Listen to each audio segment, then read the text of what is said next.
Good morning, Council. This is our final case of the day and the case call. It's actually two cases, West versus Department of Natural Resources and Goss versus Department of Natural Resources. My understanding is you each have 20 minutes, each side has 20 minutes, I should say. And my understanding is Mr. Dep't will begin arguing for the department and split time with Ms. Barranco. And I guess I will let you figure out how to do that and try to reserve time if you would like to. And you may proceed if you're ready. Good morning, Your Honors, and may it please the Court. Assistant Attorney General Adam Dep't appearing on behalf of DNR, along with my co-counsel AAG Kyla Barranco. Collectively, we hope to reserve 3 minutes for rebuttal. And I will be presenting arguments related to the facts in Goss for 10 minutes, followed by Ms. Barranco, who will be presenting argument related to the facts in West for 7 minutes. So this court has held twice addressed the issue of whether a motor vehicle or whether a conveyance is a motor vehicle under the GTLA's exception to motor vehicle to immunity. So the first case was Stanton versus the City of Battle Creek, where the court held that a forklift was not a motor vehicle, as it was not an automobile, truck, bus, or other similar motor-driven conveyance. And second, in Overall versus Howard, this court held that a golf cart is not a motor vehicle under the GTLA, as it was not similar to an automobile, truck, or bus, and was not designed for operation on or along the road. Accordingly, under these two opinions, for a conveyance to constitute a motor vehicle under the GTLA, it must be 1, an automobile, truck, bus, or other similar motor-driven conveyance, 2, that is designed to operate on or along the road. Applying this framework here, ORVs like the Gator are not similar to automobiles, trucks, and buses for several reasons. For example, ORVs lack an invariable connection with the roadways. They are not capable of being operated at speed on most roads and highways. They are regulated under the NARIPA more so than the vehicle code. And with respect to their design, John Deere has specified that Gators are built for off-road use only.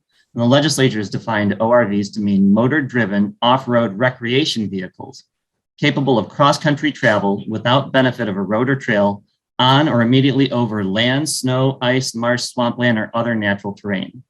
Ultimately, given the dissimilarity between ORVs and automobiles, trucks, and buses, DNR asked that this court issue an opinion reversing the Court of Appeals, holding that it was entitled to governmental immunity with respect to off-road vehicles such as DNR's Gator at issue here. And with that, I'd welcome any questions the court may have. Excellent. Thank you. I'll start with Justice Cavanagh. Thank you. Are you asking us to overrule Stanton or to adopt the motor vehicle definition? No, Your Honor. DNR isn't asking this court overrule Stanton or adopt the definition in the vehicle code. It's DNR's position that Stanton, in fact, does the majority of the work here, particularly with respect to Gators, since Gators are not similar to automobiles, trucks, and buses for the reasons I've outlined above.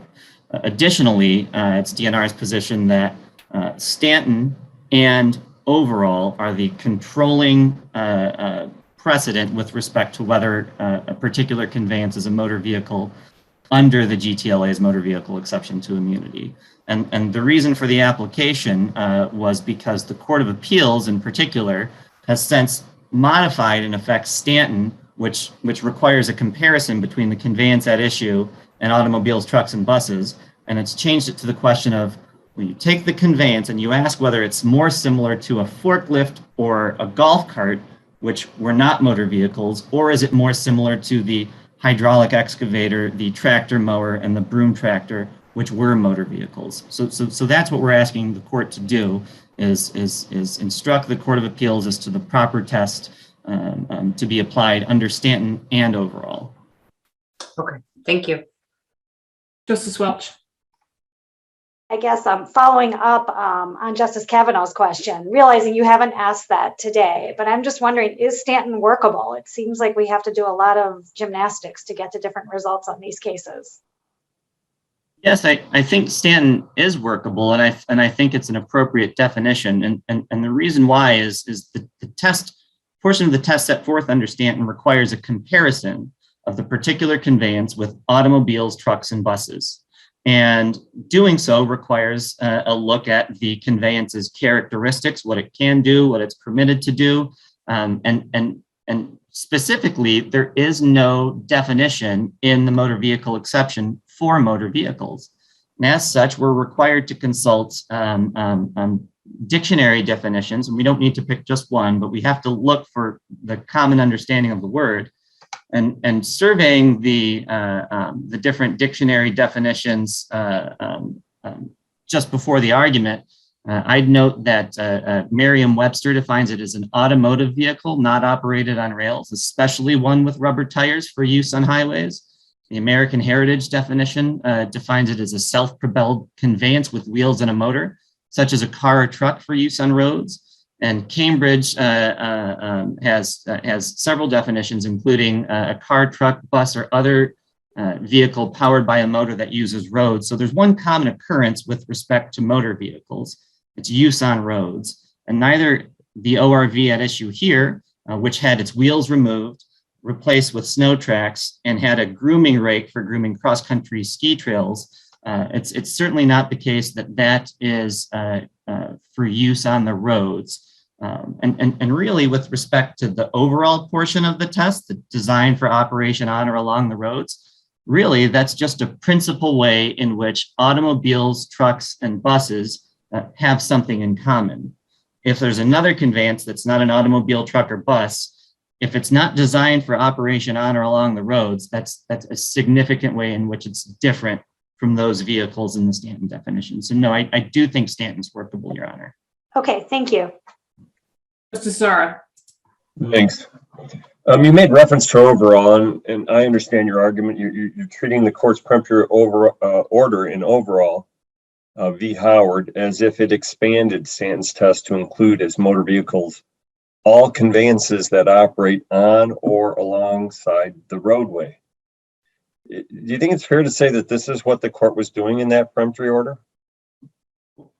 Well, I can't speak for the court, only through what's expressed in its written opinions, but yes, I think the court reversed the Court of Appeals for the reasons stated in the Court of Appeals dissenting opinion. And when you go to the dissenting opinion, I read the portion of it in my introduction, and it states that the golf cart is not similar to cars, trucks, buses, and automobiles, and it is not designed for operation on or alongside the roads. And that, as I noted earlier to Justice Welch, if, for example, this court doesn't believe that was the purpose of overall, it's certainly still the case that whether a vehicle is designed to operate on or along the roads is an important consideration in the Stanton analysis. So even if it's not part 2 of the test, it's something that the lower courts should consider because the definition, the common understanding of motor vehicles seems to be something that's invariably connected with the roads. Thank you. Justice Viviano. No questions. Thank you. Justice Bernstein. Hi, Counsel. Good morning. I don't have any questions at this time. Justice Clement. No questions. You may continue, or you may turn it over to Ms. Barranco. You all decide. I think I think at this moment in time, I'll turn it over to Ms. Barranco, and we'll reserve any remainder for rebuttal. Okay, Ms. Barranco. And actually, Ms. Barranco, let me interrupt just for a second. I'll just ask my colleagues who have questions to interrupt you without going one by one, if that's all right. Yeah. Not a problem. Thank you. Good afternoon, and may it please the court. Assistant Attorney General Kyla Barranco on behalf of the DNR. As this court is held, and as Assistant Attorney General Dep't explained, a conveyance falls within the motor vehicle exception if it is an automobile, truck, bus, or similar motor-driven conveyance, and it is designed for operation on or alongside the roadway. Here, similar to a John Deere Gator, a snowmobile does not fit within either of these requirements. First, snowmobiles do not resemble automobiles, trucks, or buses in either their appearance or operation, and this alone is fatal to plaintiff's tort claim. And second, snowmobiles are designed for operation on snow and ice. For these reasons, this court should reverse the Court of Appeals and hold that the DNR is entitled to governmental immunity with respect to snowmobiles. And with that, I welcome any questions your honors have.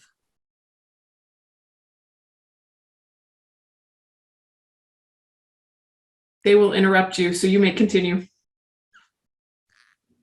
Starting with the first requirement, a snowmobile is not similar to an automobile, truck, or bus. And overall, as AAG Debert said, Judge Jansen explained in part that a golf cart was not a motor vehicle because it did not generally resemble an automobile and truck.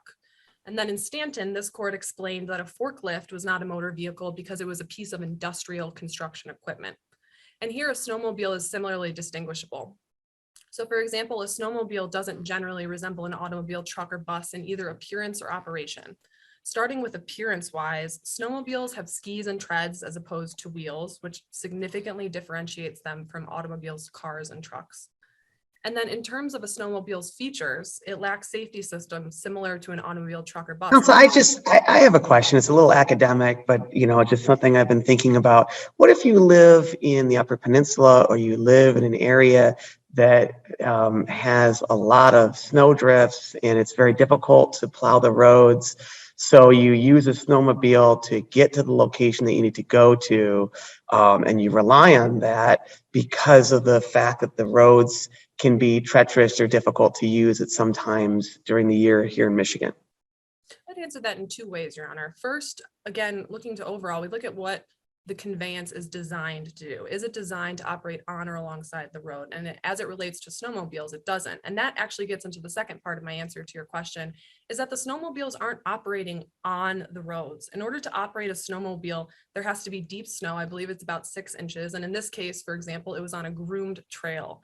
Groomed trails mean the snow is packed and maintained. It's not open to vehicular traffic. So it would be distinguishable from a car or a truck or a bus driving down the road. Thank you, Council. And getting to that, again, a snowmobile's general purpose is much different. And I should say that the design of it is much different from automobiles, trucks, or buses. So again, they can't traverse ground that's not covered in ice or snow like cars, trucks, or buses. The snow itself is actually what gives snowmobiles steering capability because of the skis. Snowmobile drivers aren't required to carry a license. For example, children under 12 can operate them. And this all goes to the design as well. For example, if you look to the NARIPA, which is MCL 691-1405, it says snowmobile means any motor-driven vehicle that is designed for travel on snow or ice. So with all this in mind, snowmobiles under either Stanton or overall are distinguishable. Justice Zahra, earlier you asked a question to Assistant Attorney General Debert as to whether overall really meant to encapsulate, this alongside the road. And I think AAG Debert answered that correctly. But I think to fully answer your question, I think it's helpful to look at Reagan. And that's where that alongside the road requirement actually came from. So in that case, there was a broom tractor, which was sweeping gravel, and a tractor mower, which was mowing on the side of the highway. And in both vehicles, the court held that they were invariably connected to the roadway. They weren't actually on the roadways themselves, but they were invariably connected to it. Then a few years later, you have Welch, which dealt with an excavator, and the Court of Appeals again emphasized that the excavator was invariably connected to the roadway. For example, it had wheels, it was designed for construction work either on or alongside the road. And then you jump to overall. And in overall, the court held that a golf cart was not a motor vehicle, even though it can undoubtedly operate on or alongside the road, because it wasn't designed for it. So just because something, for example, like a golf cart or a forklift or a snowmobile can operate on alongside the road, that's not the relevant question. The relevant question is it connected to that road? And snowmobiles, they're invariably connected to snow or ice. For these reasons, if your honors have any additional questions, I'm happy to answer them. Otherwise, we would ask this court to reverse. Thank you. Any additional questions? Okay, you can reserve the balance of your time. Mr. Desmond, Mr. Marko, I don't know in what order you are going, but maybe Mr. Desmond is going first. Yeah, thank you, Chief Justice McCormack. Just to state my appearance, Christopher Desmond on behalf of the plaintiff, Mark Goss. Your honors, our intention today is to split the time evenly, 10 minutes to each of us. I'll try my best to monitor myself, to limit myself to that mark. With that said, your honors, I want to begin very quickly by stating that as we stated in our supplemental brief to this court, we think this application should be denied because under any interpretation of the controlling standard that the state has thus far advanced in this case, the Court of Claims and the Court of Appeals got this correct. The John Deere Gator is a motor vehicle under the Stanton definition, and despite the fact that I have advocated that overall does not modify the Stanton test or the Stanton definition in any way whatsoever, even if overall is imposed onto this case and we have to meet that requirement, we do. And the reason for that, very quickly, just to recap what occurred here, Mr. Goss was struck by Roy Peterson, who was a DNR employee who was driving a John Deere Gator on the Algonquin cross-country ski trail. I think that there's been a little bit of a tendency when talking about the vehicles involved here to imply that these aren't as powerful as motor vehicles, which implies that they can't cause the sort of damage or the sort of injury that a motor vehicle can. Mr. Goss, of course, suffered a broken pelvis, a broken femur, had several fingers amputated, a traumatic brain injury, burns to 30% of his body, chronic pain syndrome, post-traumatic stress disorder, multiple surgeries, and extended hospital stays. So the type of vehicle that we're talking about here is something that was able to catastrophically and forever alter my client's life. That vehicle, both in terms of the way that it was used and the way that it appears, certainly satisfies Stanton's concept of a similar motor-driven conveyance. Now, interestingly, when Stanton gave that definition that it selected from a 2001 dictionary, while it's trying to construe a statute that was written far earlier than 2001, but when it talked about the concept of a similar motor-driven conveyance, it didn't give courts any guidance on what that term means. And so we don't necessarily know what the factors were that the court had in mind. But what this vehicle did have, we have a list of features that we have provided to the court. It includes things like windshield, seatbelts, roof, a motor, a steering wheel, mirrors, transmission, gear shift, headlights, brake lights. Importantly, it also includes speedometers, right? It has a speedometer on it.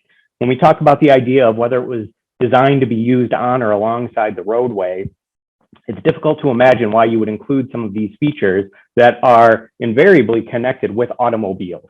So this looks the way that an automobile looks. It's used the way that an automobile is used. And of course, as our expert, Deputy Sheriff Timothy Robbins has stated in his affidavit, it was legal to use this ORV on the road in Chippewa County. And that's pursuant, by the way, not just to what Chippewa County chose to do in this case, but also what our legislature chose to do in terms of giving counties authority to be able to decide for themselves whether ORVs are permitted on the roadway. Justice McCormack, I can see you looking at the clock and I see my free fire period is over, so I'll pass it over to you. Okay, let me see who has questions for you. Justice Cavanagh. No questions right now. Justice Welch. No questions. Justice Zahra. No questions, thank you. Justice Viviano. No questions. Justice Bernstein. No questions, thank you. Justice Clement. No questions. You may continue, Mr. Desmond. Okay, thank you, Chief Justice. I would like to talk about the overall decision. And I'd like to talk about this idea of something being designed to be used on or alongside the roadway, and whether or not the Supreme Court intended to adopt that standard within Stanton or following Stanton. When you look at the Stanton opinion, even though I don't necessarily agree with some of the rationale used in the Stanton opinion, but when you look at it, the court was conscientious to go through dictionary definitions, to go through concepts of statutory interpretation, and explain what it is that a court tries to do when reading and interpreting a statute. And after that thorough explanation, it talked about how we need to consult the dictionary definition in this case. Now, this case since in Irwin versus Nash has sort of deviated from that approach and has said that it doesn't limit itself to one dictionary definition anymore. But the Stanton court gave a thorough explanation of why it was doing what it was doing. In contrast, in overall, which comes just 4 years later, I believe, or I apologize, 5 years after the Stanton decision, this court in a one-sentence order says that it's reversing for the reasons stated by the dissent. Well, I have a hard time imagining that when this court did that, it intended to graft on such a significant expansion onto the Stanton definition in terms of this idea of being used for on or alongside the roadway without providing an explanation of the rationale behind that decision when that language appears not within the statutory language and not within any dictionary definition that anybody had referred to, either in Stanton or afterwards. In contrast, Your Honors, I think that when you look at Stanton, part of me was actually tempted to advocate in this case that the Stanton definition should be abandoned, that we shouldn't use it anymore. I don't think that it actually is that bad of a definition, depending on whether or not courts are given guidance regarding what it means to be a similar motor-driven conveyance. But what I would like to say about that point is that the legislature in MCL 691.1405 made a very conscious decision to use a broad, all-encompassing term when it used the term motor vehicle.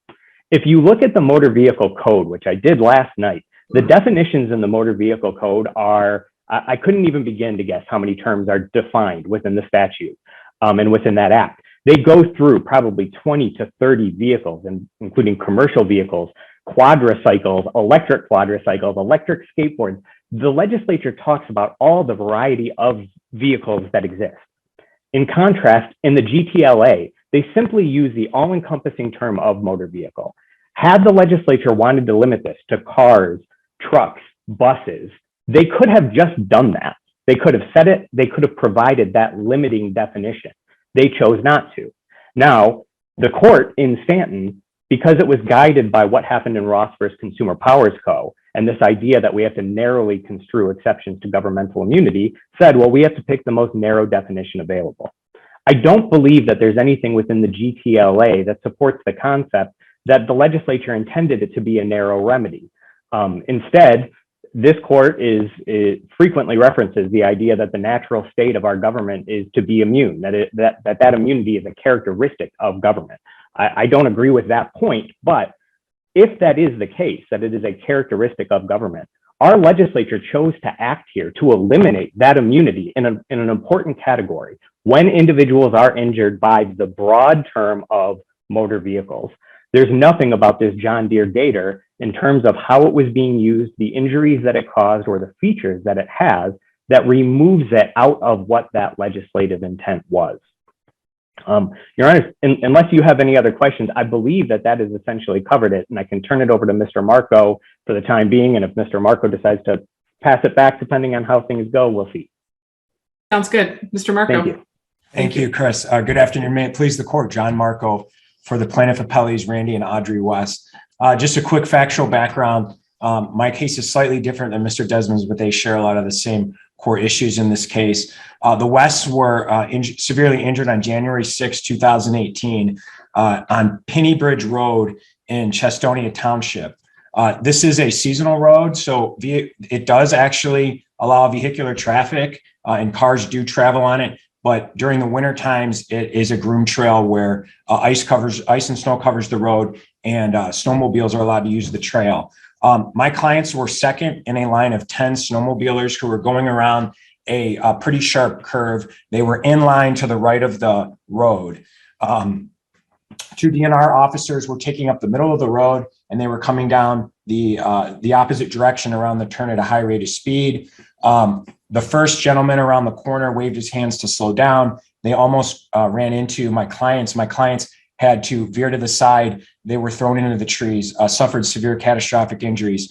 Young Audrey West, who's a very young woman, was knocked out. She had her teeth knocked out of her skull. She broke her back, had a traumatic brain injury, and had to be airlifted from the scene. She almost passed away. Her father, who was driving the vehicle, suffered a broken back and actually had a tree branch spear him in the eye. So as you can see, I mean, very, very high risk, very catastrophic injuries in this case. I'd like to address specifically Justice Welch and Justice Cavanagh raising issues with Stanton, and I agree with Mr. Desmond. I believe that with some clarification, it is workable, but there is some issues in the way that the lower courts, the Court of Appeals, have been applying the Stanton definition. So, and you can even look at it in this case. Some courts look at the type of vehicle that was used and analyze the characteristics of the vehicle at issue. Other courts combine that or independently look at what the vehicle was doing at the time. Was it transporting passengers, for example, or not? And then some courts look at where it was used. Where was the vehicle used? Or they use a combination of all three. And this has created some, as Justice Welch said, gymnastics and some problematic application of Stanton without some further guidance. And so if we look at all the decisions between this court and the Court of Appeals, there's 6. So you have Stanton that says a forklift is not, but then you have Reagan that says a broom tractor and tractor mower is. You have Wishy, which says an excavator is. You have Yochis, which says a tractor hay wagon is. You have Overall, which says a golf cart is not. And then you have Yusuf, which says a gator is. And the courts, unfortunately, are looking at different factors in all of these. Some are relying, again, as I said, on what was the vehicle doing at the time. I think it's very helpful to look at this Mall versus Equitable life insurance case from this court, which gives a very workable standard.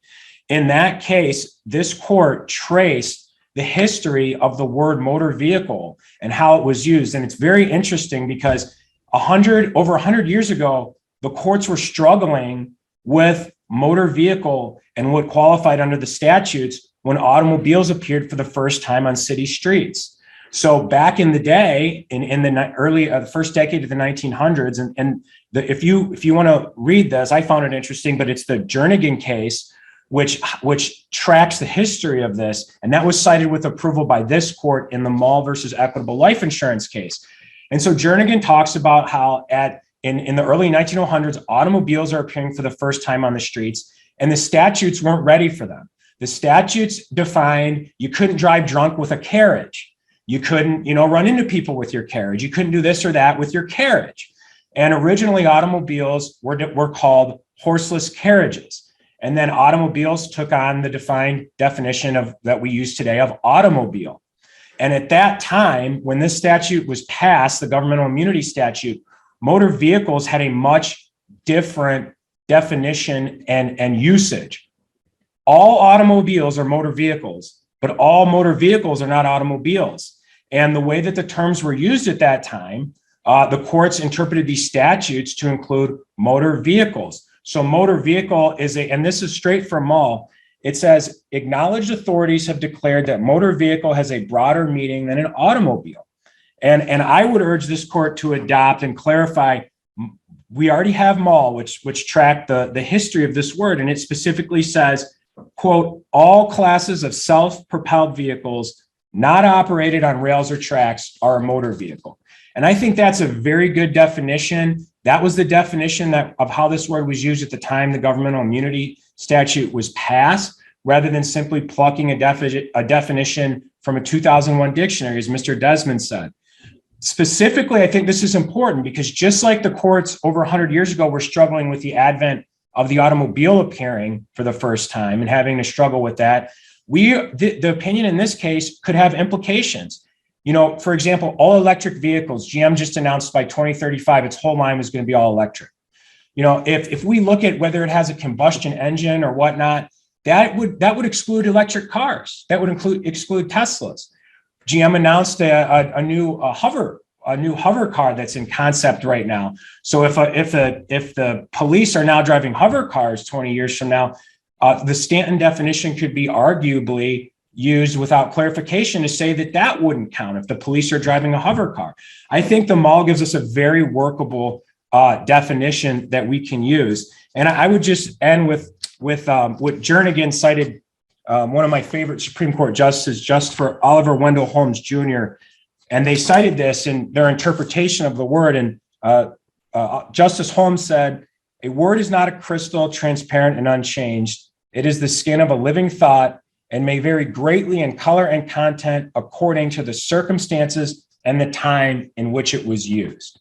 Just like how cars ended up being motor vehicles along with the other types of conveyances at that time, I think that's important for today for an opinion to reflect the practical realities of our changing world. I'm happy to answer any questions that this court may have. Otherwise, I can turn it back to Mr. Desmond. Thanks, Mr. Marko. Let me see, do folks have questions for Mr. Marko? I do. Mr. Marko, would you prefer that we deny leave or affirm in an opinion? My preference would be a clarification of Stanton based on the legislative history and of a motor vehicle to clarify for the lower courts. Secondarily, if the court's not in a position to do that, then it would be to deny leave. I do think some clarification based on the common understanding of motor vehicle that really goes to the origination of the term would be helpful in accordance with the Mall decision. It's already there, Justice. I mean, this court has already said in an opinion of motor vehicle, and I think we should rely on that because the statute does not provide a definition. So I'm I think it's there, but Okay, thank you. Any additional questions for Mr. Marko? All right. Mr. Desmond, do you have anything? Okay. I do, Chief Justice McCormack, very briefly, and I don't anticipate that this court is going to incorporate the overall language in whatever it does, should it not deny this application, that concept of being used on or alongside the roadway. But I do want to note one thing that I started to think of as a practitioner who works on these cases. If this court does that, I hope that it will explain what it means by roadway. And the reason why I say that is because that is not a term that has a conclusive definition. It's also, like the term motor vehicle, not a term that's defined within the GTLA. The term highway is used in the GTLA, but the term highway has a very distinct definition from other forms of roadway. There are statutory definitions within various pieces of legislation in Michigan that define road, roadway, shoulder, highway, state trunk line, forest road. There's a variety of roads that can exist and that are used in different contexts. Justice Bernstein had mentioned earlier the idea of people who live in the Upper Peninsula and the types of roads that they may find themselves operating on. They travel those roadways no differently than we travel roadways down in Detroit, where we don't have to rely on snowmobiles. And so there are a variety of different kinds of roads that can be used, and I would hate to see this court come up with some sort of test if it does feel the need to revisit Stanton that leads to future confusion regarding the location in which these vehicles are used. But, Your Honors, I believe that the application in our case needs to be denied. This court has, from what I can see, addressed directly, or I apologize, not this court, but the appellate courts in this state have addressed the concept of a gator twice and whether or not it's a motor vehicle. First in the USES decision, where Judge Markey and Judge Borrello said a gator is a motor vehicle, and this court denied leave. Then there was another case, and this is it's dicta, admittedly, but it's a published opinion from the Court of Appeals, a State of Goodwin versus Northwest Michigan Fair Association. It was a wrongful death case involving a child who passed away after being struck by a truck on a road. And it was a private access road, but the Court of Appeals in that case was discussing the types of vehicles that were frequently used on that road, and they referred to a gator. And they talked about how a gator is a type of motor vehicle. And so every time a gator has been discussed in our appellate courts, it has been referred to as a motor vehicle. I don't believe there's been any evidence presented in this case that should change that prior analysis that's occurred within the Court of Appeals. And I believe this application should be denied. Thank you. I have one more question for Mr. Marko.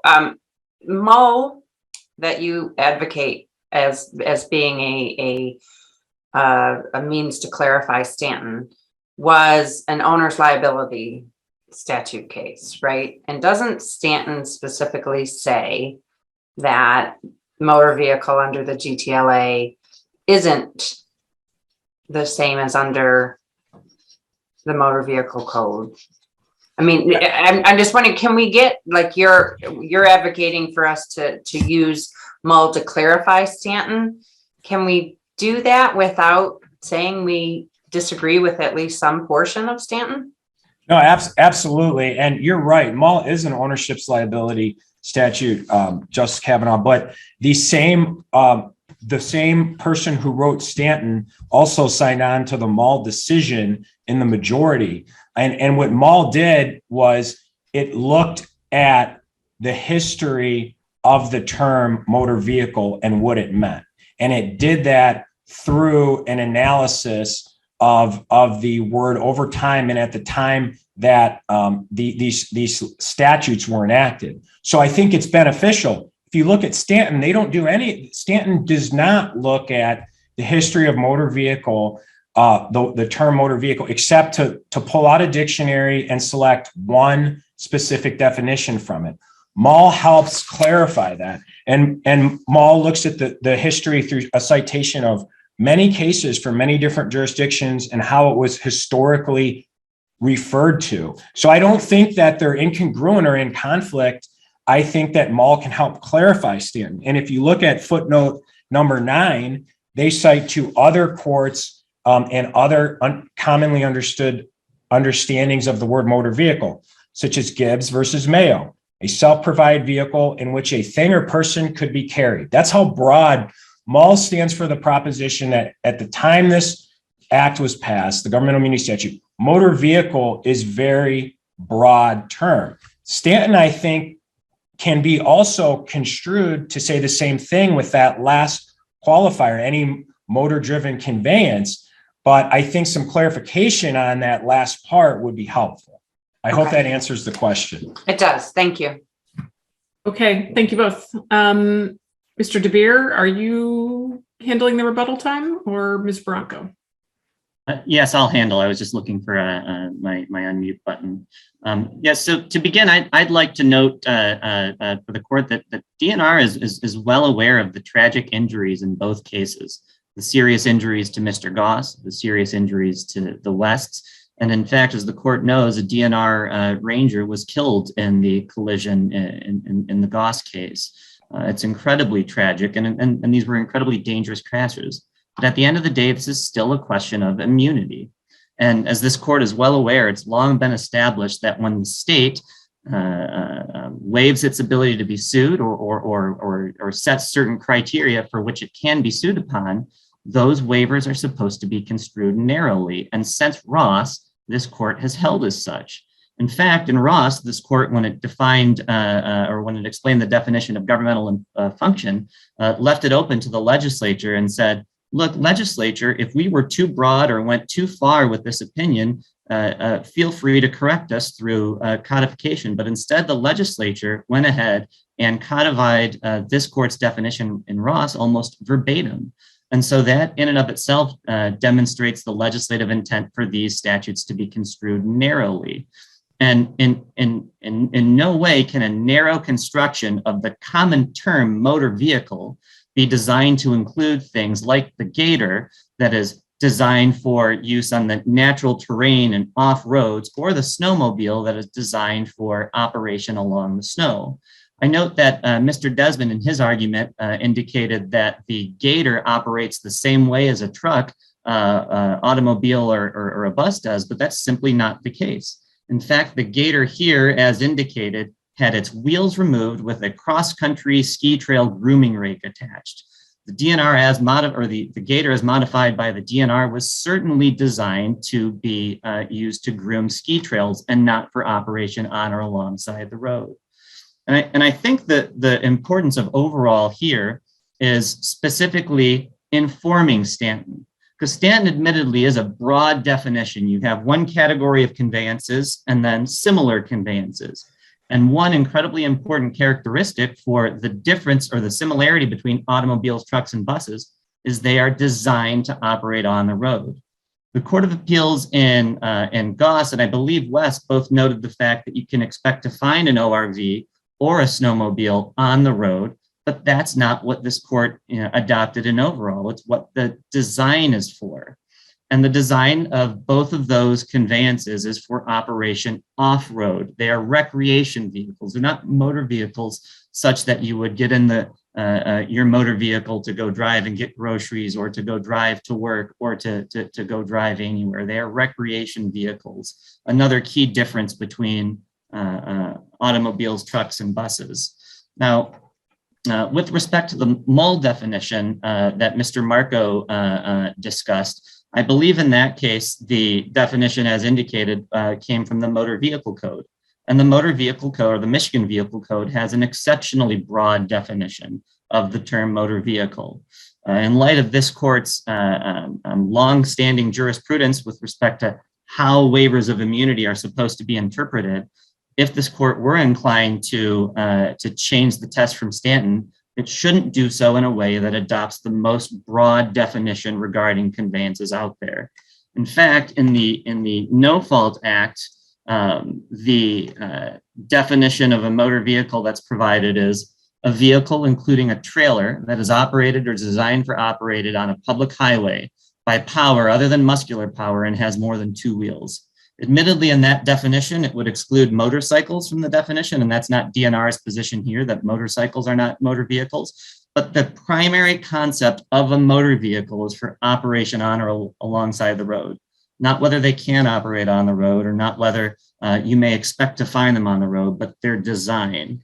The Court of Appeals in the Reagan and Welch cases kind of rejected the consideration of the principal function with respect to transportation being the primary purpose. And I believe I have to jump in. I'm sorry. I just have to go back to the analogy that I used. And, in the fact pattern that we have here, they were on a road. I understand you're going to argue back saying that, well, the road was snow covered, but it was still, it actually occurred on a road. And it was a road that was covered with snow, but it was still a road.